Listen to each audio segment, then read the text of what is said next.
Hello, hello. It is me, finally. Oh my god. A lot's been going on. Actually, it might be accurate to say that a lot is going to be going on because in a few days I'll be on a podcast, and also yesterday I just got done with the first of a D&D session that did not get complete, so we'll need to complete that soon, so I'll have that to attend to as well. Also, I have some jury duty, apparently that's going to be coming up soon. I need to make a phone call about that on Monday, and then possibly do something about that on Tuesday and Wednesday as well, with maybe more follow-up stuff. It's been a bit of a mess recently, in various ways, but it's also been fine. Everything has been fine. Now, I was sitting around trying to think, what sort of art video could I draw? Because I'm actually in the middle of trying to reduce a hour-and-a-half long script for a video about design down to not being an insane length, which may result in a good video or may result in me losing my mind. Who knows? But all the same, that's something I'll have to be doing as well. So I wanted to have something that is easier to produce. Easier. In the meantime. So I started thinking, what in the world's been going on lately that I can make a video out of? And I remembered, yes. Because I knew it had to be furry smut, because that's what you people are here for. You disgust me. And, I remembered, that, Rescue Rangers thing came out. I can do that. So I sketched a bunch of these things until I came up with this general idea of what if Gadget resting in the palm of your hand in some way. So that's what I drew. At the end. Thank you for watching this video. Also, I just woke up, so if I sound weird, it's because believe it or not, I just woke up. Hold on. Hear that? Yeah, I also see that on the waveform. I'll have to fix it later. Don't worry, I should have opened this can before. I'm sorry, my life is spiraling out of control for the next 5 minutes. What is this? What am I drinking? I didn't even look to see. This is Clear American Cherry Limeade in a can? What the fuck? Okay, well, that's what I'll be drinking. Alright. So yeah, I saw the movie. First off, though, I'll talk briefly about the whole sketching process. You notice I went through a whole bunch of things because I couldn't quite figure out what the idea was going to be. Eventually I reached it. You can see that first I sort of started out with a very loose concept, kind of the general placement of where the hand might be. Then, working around that, I started trying to draw the framework where she would be. And eventually I will get rid of the layer that I drew first entirely, because that's sort of the blobby first primary that I go over. May as well not exist. Also, I was looking at reference images, and I found that one picture of her ears being slightly down, and I thought, that is fucking adorable. I would blow her mind. And then I pulled it up, because I was like, showing someone, I think, that picture? I can't remember. And I was like, this is hot. And I said it in that voice exactly. So, point being, her ears should be slightly down, but I forget about it instantly, just because I was enjoying the picture itself. So, this is what I thought would be my only primary. That ended up not being the case, but we'll see later. But the whole logic of me doing it this way is if I started with the background, that might be a good idea, but I want the focus to be on the actual character. So I want the character to sort of show off all the things that I want to be showed off. So if I tried to fit it inside of a background, they could ruin that. So, especially with a hand, since a hand is kind of rigid, but it's also modular, I'm like moving my hand around in front of my face right now, as though I don't know what a hand looks like. I guess I'm stupid. You can sort of mold it to whatever, so I figured, it'd be the safest bet. So I'm kind of going in increments. Like, I start with this general idea of the hand, then I work around it, and then once I have this primary, I start trying to... I'm going to sneeze in a bit. I'm going to No, stop it.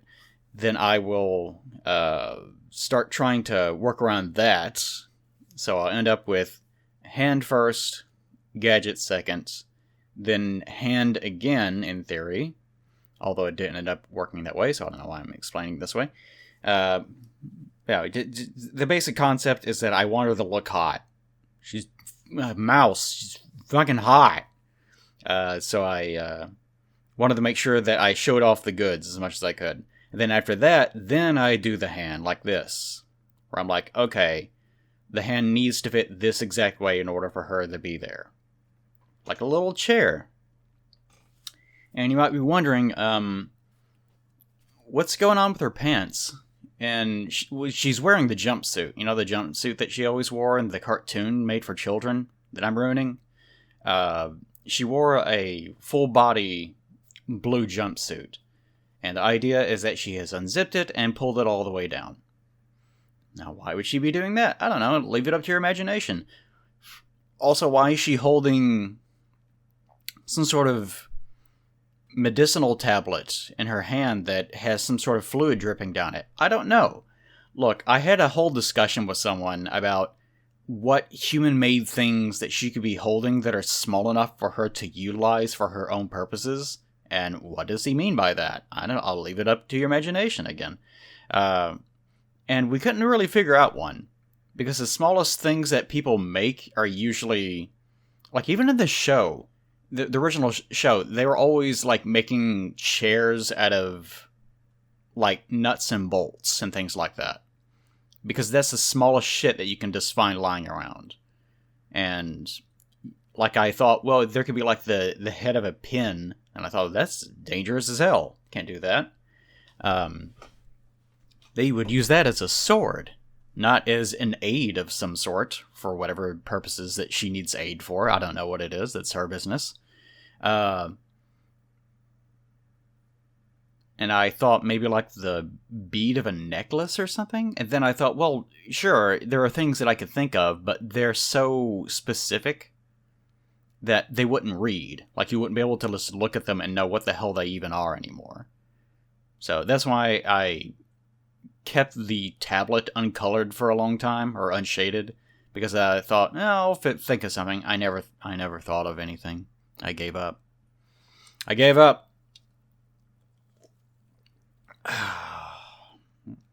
Anyways, point being, Gadget's pretty hot. So here I thought I was doing a final bit of line work. But in the process of drawing it, I realized I'm making my lines too thick. And even though I like the texture that it has, this is causing it to sort of bleed a little bit too much. So at this point, I had already decided, fuck this, I'm just going to make this a primary. So that's the reason why it suddenly starts looking really messy. Because, as you guys may know, remember, whenever I draw my mice women, I like to draw the primary, which is a term that I use for just the first bit of line work that sort of just tells me where everything needs to be. And it's almost the final line work, but it's such a mess that I'm free to just erase as much of it or not use it at all if I want to.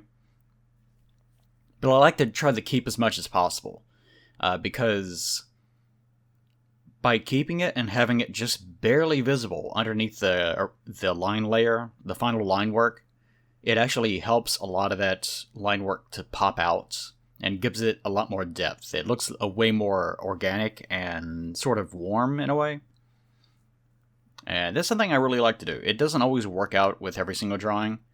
I could make it work. I could spend the time, but why would I do that? I'm drawing furry smut. Why would I do that? Like with all my drawings, I don't think I've made like a final piece. I don't think I've done that in years and years. Where I draw something and then try to make it perfect so that there's no bleeding pixels, there's no shading that is not perfect in every way. Like, I just don't do that.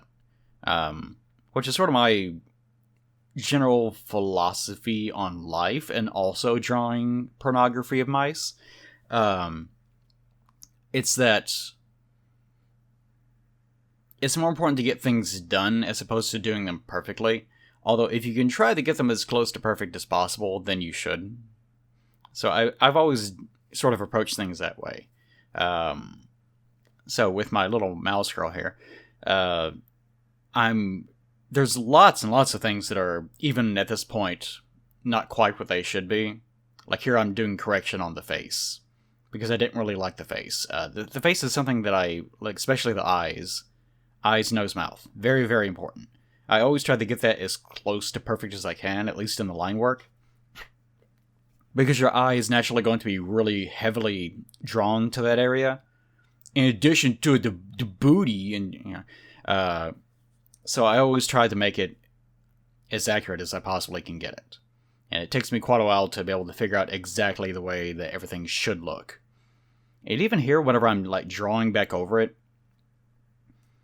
you can see that I'm drawing it almost exactly the same as the primary. But even the very small variations in the line strokes that I'm making are enough that it actually completely alters what the eyes look like. And I'm not even talking about the eyelids or anything, I'm just talking about like the general shape of the eyes. It's very important to get right, and a lot can go wrong with even the smallest stroke that you can make. That's another one of my little philosophies in life. A lot can go wrong, a lot can go right, that you don't anticipate. That's why it's more important to do lots of things, instead of trying to do the one perfect thing.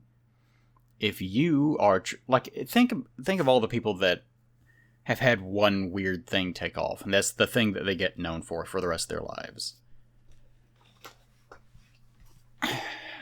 Like any form of, like musicians are a great example of this. Because musicians for a long time will just toil in obscurity. And they'll make hundreds of songs or tracks that they sell to studios for whatever their reasons, for various uses. And it just never goes anywhere. No one really knows who they are. They might have a small following, but it's not like they're world famous or anything. But then they'll make one song that they didn't give a damn about. They just cranked it out, and it was one of like 100 that they did that year, or whatever number it is. And it's that one song that, for whatever reason, is the thing that takes off. It could be because it just so happened to sound better than all their other stuff, which is probably unlikely. Or it could just be that it was in the right place at the right time, and it was used in such a way that it got platformed, and as a result, it got trafficked more than any of the other stuff would have, and that's the thing that takes off. The same thing happened with me in some ways. Like there's videos that I've made that are just as good as any other crap that I was making at the time. Like the Dark Souls in Summary video, for example. It's a good example of that. There's nothing particularly amazing about that. It's not a well-animated video. The audio quality on it is absolutely horrendous. But I made it whenever the game was popular. And I made it during an era in which that sort of content was still not rare, but it was not so prevalent as it is now, certainly. Like, these days, there's just a faucet of free content all the time, so it's much more competitive. And as a result, it got picked up, like Kotaku made like a small little article involving it, that sort of thing. And that one took off.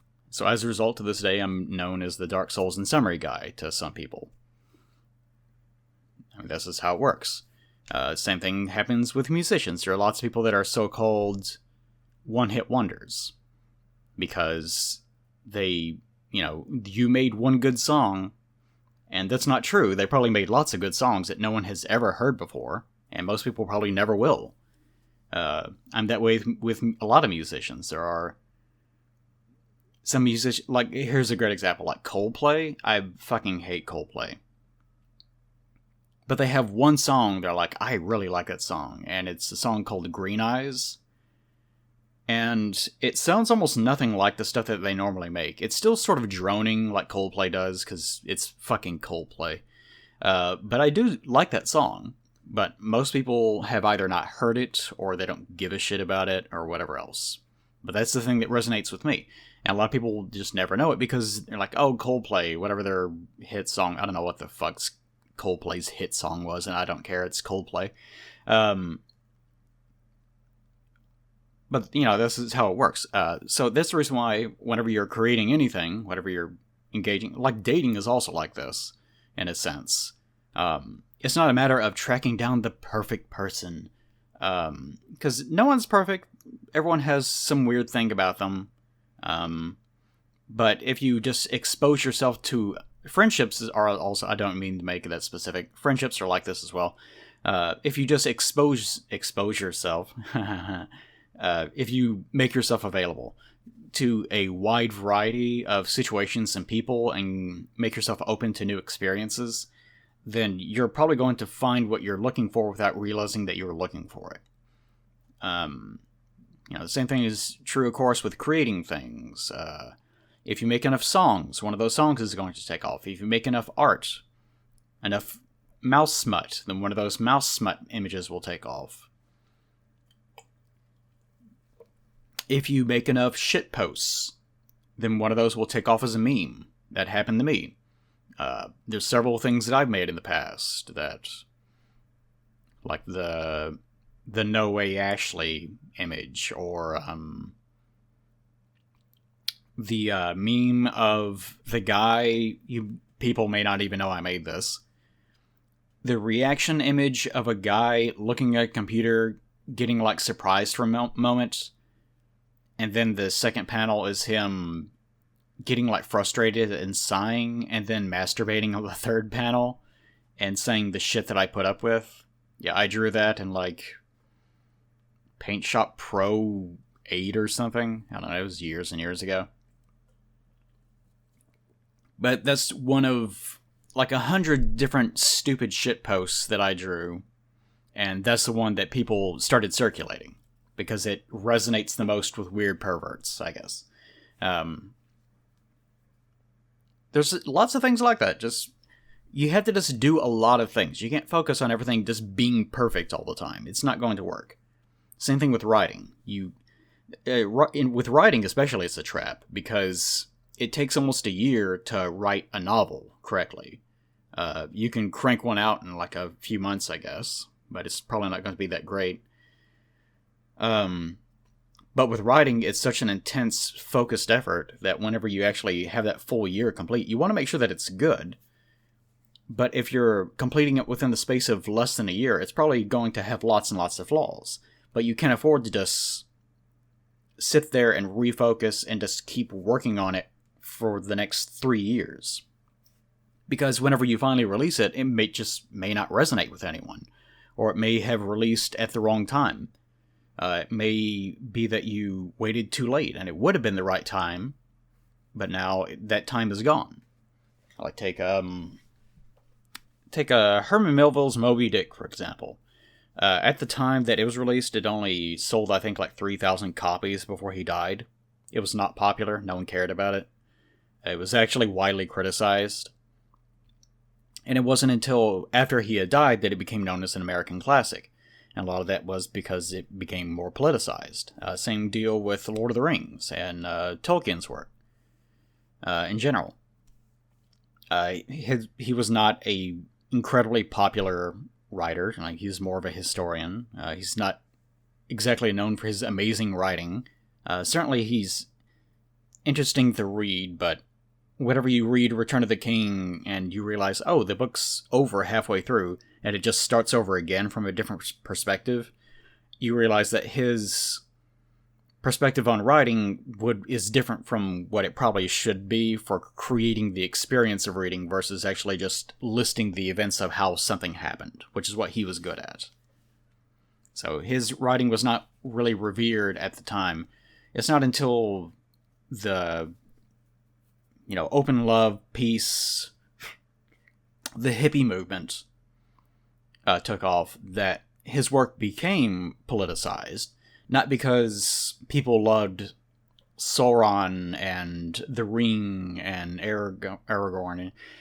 No, it was because the hobbits had this like living in peace amongst nature lifestyle that was very, very popular with the hippie movement and the free love movement. And it was sort of idealized in that sense. So it was politicized in that way. That's the reason why it took off, because it became associated with those kinds of people and those kinds of people. And sort of loosely associated with what we would currently consider to be like nerds or outcasts and things of that nature. You can see how everything sort of ties together in that sense. But point being, it didn't happen during his lifetime. It was not that expected. People created that posthumously for them. And I've talked about that in my Metal Gear video and my Let's Gripe About Villains video, more specifically, where I touch upon the idea that heroes and villains are constructs of society. They're not people that identify usually as being heroes and villains. Even sometimes during their lifetime, they're not really known as being heroes and villains. They may not even have been important at all during their lifetimes. But it isn't until society, or people, just in general, happen upon this identity and start projecting what they want those people to be onto them, and create an idealized or a vilified version of that who that person was, that they become heroes and villains. I'm straying very heavily off the topic of I want to press my wiener up to Gadget's small body. But you get the idea. Just make a lot of shit. Just don't worry too much about it being perfect. Like, I'm not perfect. There's lots of stupid shit that I do all the time. I'm sure that there's people listening to this right now going, wow, this guy has weird shit going on with it. But you're probably also like, yeah, he's got a point, though. And also, he's kind of hot. I like his voice. Because I am hot. I don't know. Today's been a weird day so far. So yes. Just in your personal endeavors, I would encourage you. That's my general approach to life, my general philosophy. Don't try to be perfect if you can. Like, try to be perfect in the moment, but don't worry too much about don't linger on things, which is why things like the video that I'm writing right now, that design video, the only reason why I'm going back and like reevaluating it so thoroughly is just because it's too long. And that's the problem. Like, that's more the issue with that. It's not that I'm trying to make it a perfect video. It's for production purposes. It's just too much. And I've said this about art. This also goes for writing video essays. Work up.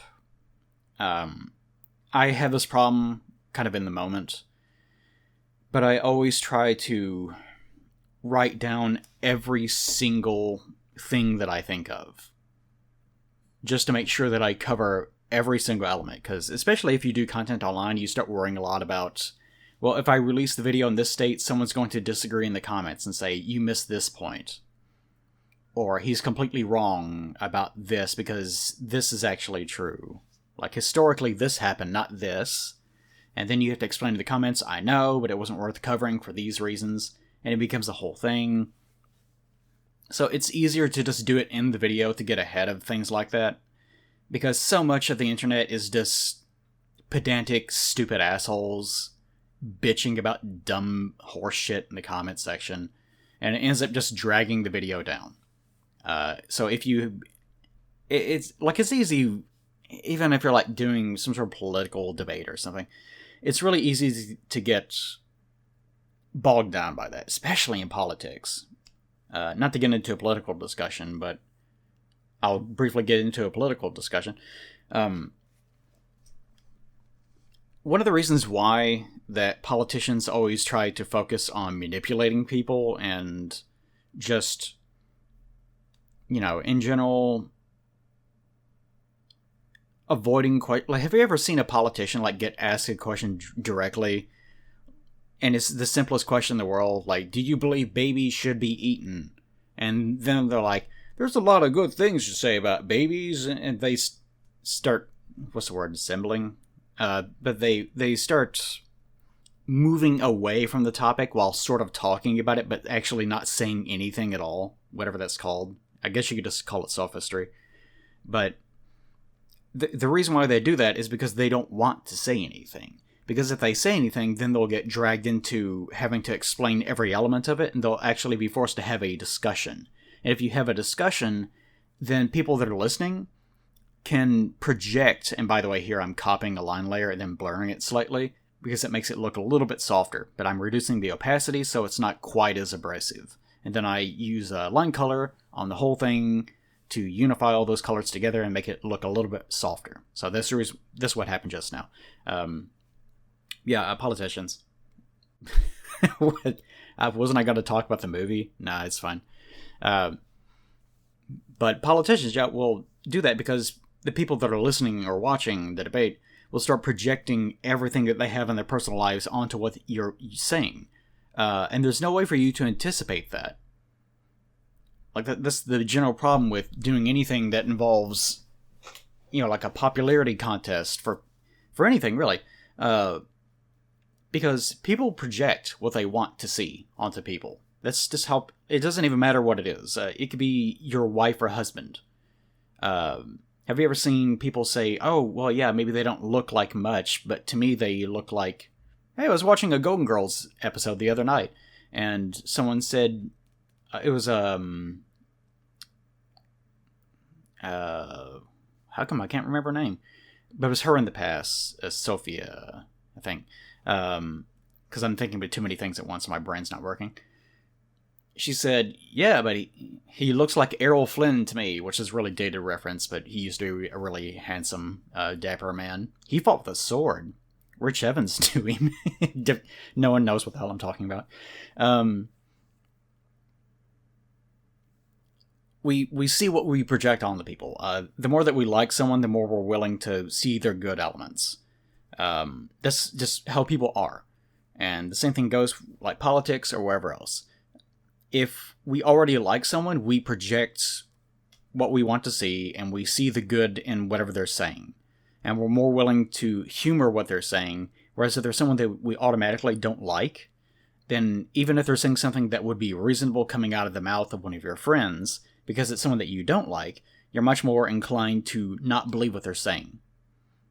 And when politics, that is even more so true.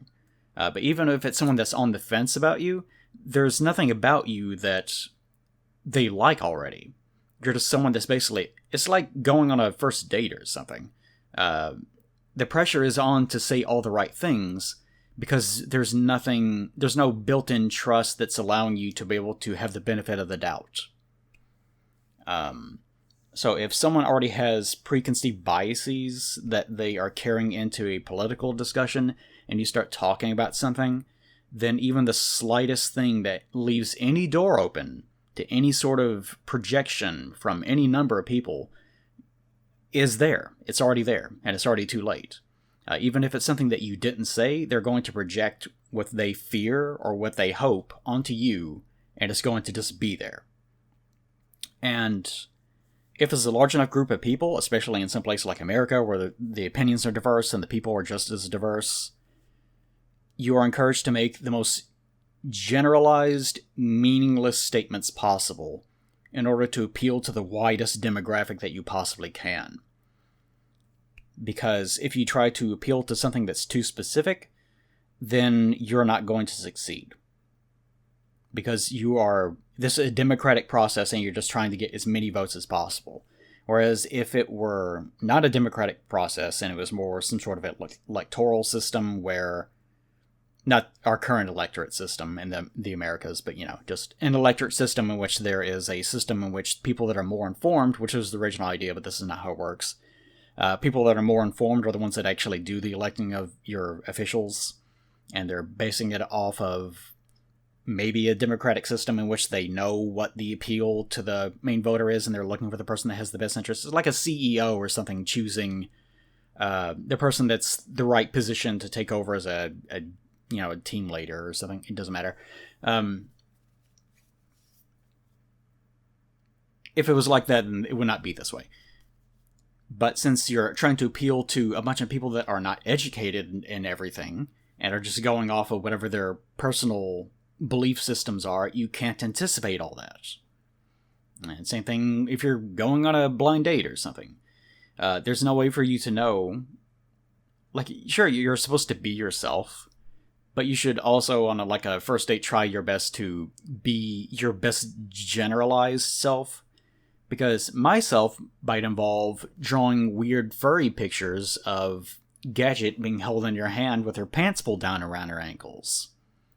But if I meet someone the first time, I'm not going to be like, hello, my name's Eli, here's a picture I drew. Because sure, that might appeal to some people, but it's probably not going to appeal to all people. But if I get on their good side first, and I trick them into believing that I'm like a human being, then whenever I show them the picture, then they might be more inclined to be like, well, I know, he's cool. Sure, he's a bit weird, and this is kind of funny now that I think about it. And that's all it takes. So just, I guess that's my dating advice too. Be yourself, just try not to be your weirdest self. Unless the other person is just also really weird at the gate and you're comfortable with that. Just, all this shit's up to you. Anyways, just, everything is based on projection. And what we see in others. Vilification and heroism are constructs, blah, blah, blah. You get the idea. Point being is, I don't need to draw Gadget's ass in exactly the right position, as long as you're like, that's a nice ass. See? Wasn't that discussion worth it? Okay, anyways. Yeah, I saw the movie. I saw the stupid movie. I don't remember too much about it. Really, there's not much for me to discuss, so it's good that I rambled about politics and Gadget's sopping holes, or whatever I'm talking about.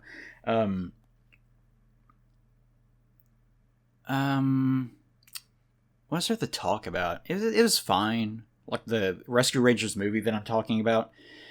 The one where they treat it, like, you can tell that they were trying really hard to make it like, Who Killed Roger Rabbit, based on the book, No.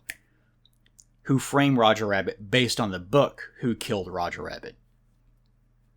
Because the book was written by a guy who went on to just write several sequels, but he wrote all the sequels based on the movies, because his original book was not quite... That's another case of, sort of death of the author in a way, because his original idea was not as good as what the movie presented, and he even recognized that. But in the original, I think he was like, all the characters were not cartoon characters; they were comic characters, and they spoke with speech bubbles over their heads. And Roger Rabbit in that book died, and like, the comic characters could make duplicates of themselves to use as like stunt doubles, or I forget what the weird thing is. But the one that we know throughout the book is basically on a time limit before it disappears, because it is like a shadow clone of the original Roger Rabbit. It's fucking weird. Anyways, you can tell that Rescue Rangers was trying to ape the success of the Roger Rabbit film, because it's presented in much the same way. That cartoon characters are just living things that have ambiguous sources, and they exist alongside real humans. And instead of just being like drawings, they are drawings that go to work and film things as though they were real people. It's very strange. Same deal as Roger Rabbit. So Chip and Dale don't have their squeaky voices that they would always do. I can't do that voice. They instead are voiced by a couple people whose names I can't remember, and I don't care. I guess they're comedians or something. I don't care. I'm not into celebrities. And they are fine in the roles. Honestly, most of the jokes in the film land completely flat to me, especially Chip and Dale's banter. It's more... I think the strongest suit of the film is probably the sight gags, and sort of the background humor, and just very small things. I guess I'm not going to give too much away. It's a fairly recent film. Yeah, the more that it focuses on Chip and Dale, the less interested I was. Also, Gadget just getting absolutely railed by Zipper was a funny joke, but kind of like I normally don't get like this, but it was also really weird.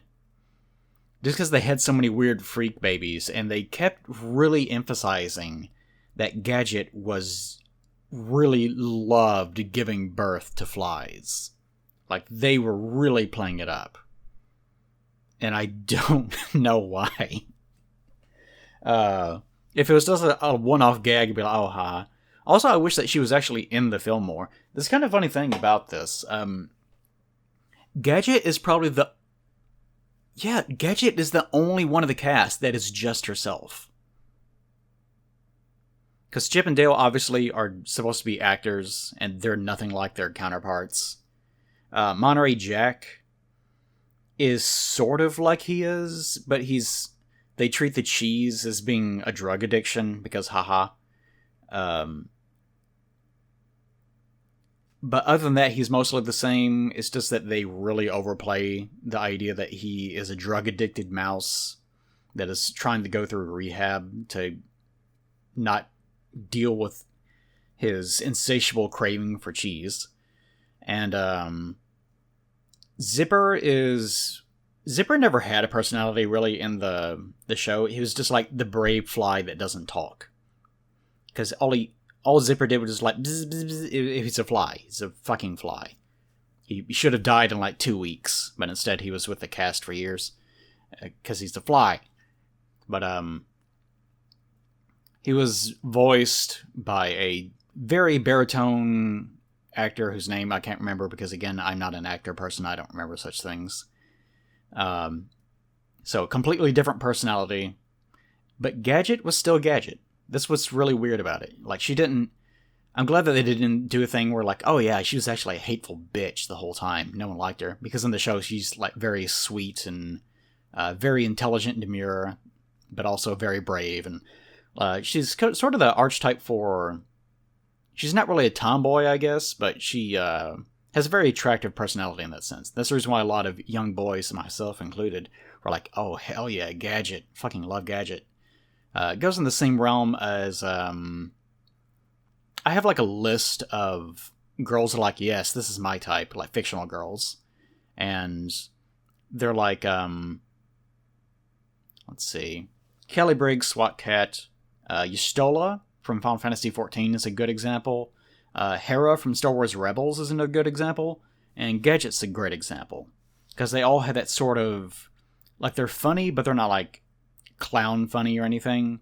They're very smart, very capable. They're heroic in their own ways. They're not like motherly in the sense that they're going to be your mommy, although they could be, I guess.